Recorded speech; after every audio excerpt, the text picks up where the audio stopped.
भाई आप बताएं, आपका नाम क्या है? शंकर। कहाँ के आप रहने वाले हैं? रहने वाला बिहार सिवान जिला।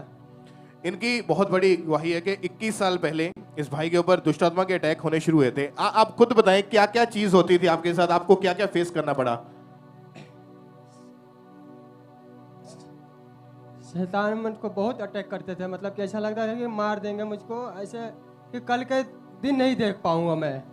मतलब क्या क्या चीज होती थी आपके साथ उस मुझको टाइम? ऐसा मतलब कि शैतान का अटैक होता था कि पानी तक पीता था, पानी में नहीं पचने देते थे, और प्लस खाना भी नहीं पचने देते थे। मैं काम भी नहीं कर पाता था सूद से कोई काम। बिस्तर पे एक दिन काम करूं, 2-3 हफ्ता बिस्तर पे रहता था, कोई काम धंधा नहीं करता था। और धीरे धीरे आपके जीवन में नशा शुरू हुआ, आपने नशा करना? हाँ जी, नशा तो मैं 2003 से करता आ रहा था। क्या लेकिन नशा करते थे आप? मैं शराब भी पीता था, तम्बाकू भी, गुटखा भी खाता था जी। और मैं छोड़ने का बहुत कोशिश किया, डॉक्टरों ने भी बोला कि छोड़ दो नशा, तुम्हारी बीमारी चला जाएगा। क्या बीमारी क्या हुआ था आपको? बीमारी मतलब कि बीमारी की यही खाना के दिक्कत हो गए, खाने नहीं पच रहा था। जितना खाना खाता था मैं बाहर आ जाता था जी, पानी भी पीऊंगा बाहर आ जाता था, कोई मेरा मतलब कि सेट कोई मेरे अंदर नहीं सेट करता था।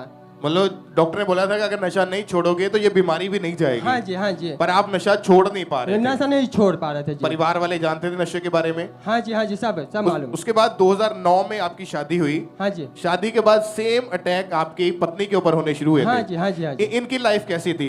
इनकी लाइफ मतलब कि ऐसा, इनको जब भी लड़ाई वड़ाई करते थे हम लोगों, तो इसको इतना मतलब कि ऐसा लगता था कि पड़ जाती, खेल आती थी, खेलने लगी, उसके बाद पड़ जाती थी। ये ऐसा लग रही कि मर गई है इसको। मतलब आप तो नशा करते थे, आपकी पत्नी ने भी नशा करना शुरू कर दिया था? ये भी करती थी जी। आप बहन खुद बताएं कि आप कौन सा नशा करती थी?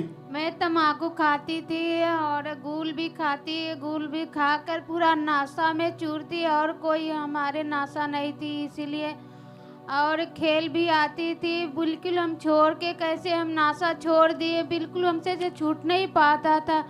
ऐसे जब नाशा खा लेती तो हमारे कोई दिखाई नहीं देता, खूब धूमधाम करते हैं, ऐसे हम नहीं करते हैं। घर का माहौल कैसा था उस समय फिर? घर का माहौल बहुत बेकार था और बहुत ज्यादा इनकी जो लाइफ थी ये खराब हो चुकी थी। भाई आप बताएं कि जब ये अटैक आपके ऊपर, आपकी पत्नी दोनों के ऊपर बढ़ने लगे, और क्या क्या चीजें, जो मारपीट होती थी घर में, क्लेश होता था? ऐसा ये भी मतलब कि आपस में हम लोग लड़ते थे, तो ये मतलब कि एक सब्जी वाले काटने वाला चाकू होता था जी सर, तो मतलब चाकू ये मैं उठा लेता था, ये भी उठा लेती थी। मैं इसको छुड़ाने जाऊँ चाकू लेने के लिए, तो ये मतलब कि छोड़ती नहीं थी, तो मैं अपना उंगली काट देता था, मैं भी अपना खून भी पी लेता था काट के। आप अपने हाथ को, अपनी उंगलियों को काट के ब्लड, अपना खून पीते थे? हाँ, ब्लड पी लेते थे जी। और जब नशा भी था, ये भी चीजें आपकी जिंदगी में हो रही थी? हाँ जी, हाँ जी। इसकी वजह से कोई काम नहीं चलता था आपका? कोई काम नहीं था, मैं बहुत मतलब कि अन्य जगह पे के बहुत बर्बाद हो गए जी सर। पर कोई फर्क नहीं पड़ा? कोई फर्क नहीं पड़ा। और दुखी होकर आपकी पत्नी ने भी मरने की कोशिश हाँ करी? जी, बहुत बहुत। और कैसे कैसे मरने का ट्राई किया इन्होंने तो मतलब कि मिट्टी तेल भी गिराए अपने सर के ऊपर, और फांसी भी लगाने की कोशिश की है ये लोग। और आप और दोनों को यही लगता था कि अभी बचना मुश्किल है? मुश्किल है, हाँ जी, हाँ जी। हम लोग यही सोचते थे कि अगर मानिए कि हम लोग का ऐसे ही चलता रहेगा, तो मानिए 3-4 बच्चे हैं, ये लोग कहाँ जाएंगे, किसके हाथ में लगेंगे? अभी से हम लोग का मतलब कि बहुत सी जिंदगी बर्बाद हो रहा है। आपने ध्यान से सुना इनकी गवाही को कि ये अटैक पहले हस्बैंड के ऊपर होते थे, शादी हुई, उसके बाद पत्नी के ऊपर भी अटैक होने लगे, दोनों नशा करते थे, दोनों के ऊपर दुष्ट आत्मा के अटैक होते थे। भाई अपने हाथ से अपनी उंगली को काट के ब्लड पीता था। आपको यहाँ का अंकुरउल्लाह मिनिस्ट्रीज के बारे में कैसे पता चला था, यहाँ चर्च के बारे में? जी सर, यहाँ पे तो मतलब कि हम लोग 2-3 साल रह के गए, लेकिन उस टाइम शैतान मुझको आने नहीं दे रहा था चर्च में। सिस्टर ने बताया, आंटी ने भी बताया कि चलो चर्च में चंगा हो जाओगे तुम, लेकिन शैतान हमको नहीं आने दिया चर्च में। वो लेकर चला गया गांव में। गांव में लेने के बाद मैं साल भर गांव में रहा। उसके बाद मेरे को यीशु मसीह बोला कि चलो मैं बचाऊंगा।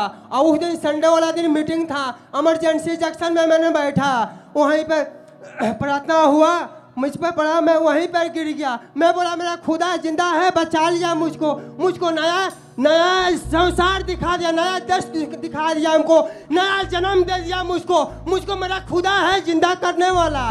मैं उसी को तारीफ करता हूँ। अभी मैं गांव में गया, पिता परमेश्वर को सुसमाचार करने के लिए मैंने सुसमाचार किया, लोगों को बचाया भी।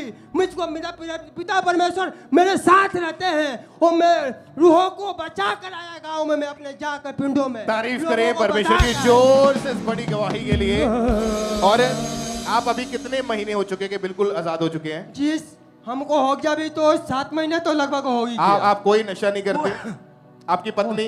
कोई नशा नहीं, कोई नशा नहीं, कोई बस- दुष्ट आत्मा का अटैक नहीं, कोई नहीं, और पूरी तरह से आजाद है। पूरी फ्री है। जो लोग आपको नशे में देखते थे कि ये नशेड़ी है, नशा करता अभी है, तो वो लोग बोलते थे घर वाले हमारे, तो घर में मतलब कि 200-300 आदमी है, तो वो लोग बोलते थे कि ये मर जाएगा, लेकिन उन लोग को सामने मैंने जाकर रूहों को बचा कर आया अपने गांव में। तारीफ करें परमेश्वर की इस बड़ी गवाही के लिए, परमेश्वर का थैंक्स करें।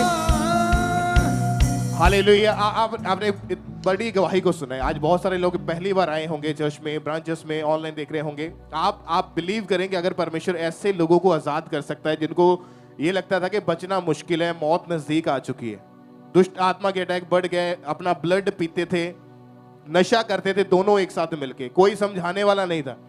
लेकिन जब परमेश्वर की हुजूरी में आए, वो दुष्ट आत्मा छोड़ के गया, नशा खत्म हुई, बीमारियां खत्म हुई, और 6-7 महीने के करीब हो चुका है। ये दोनों पूरी तरह से आजाद है। अपने हाथों को उठा के ऊंची आवाज में थैंक यू जीसस बोलते हुए सब तालियों के साथ परमेश्वर के जीवित नाम को महिमा दे इस बड़ी डिलीवरेंस के लिए।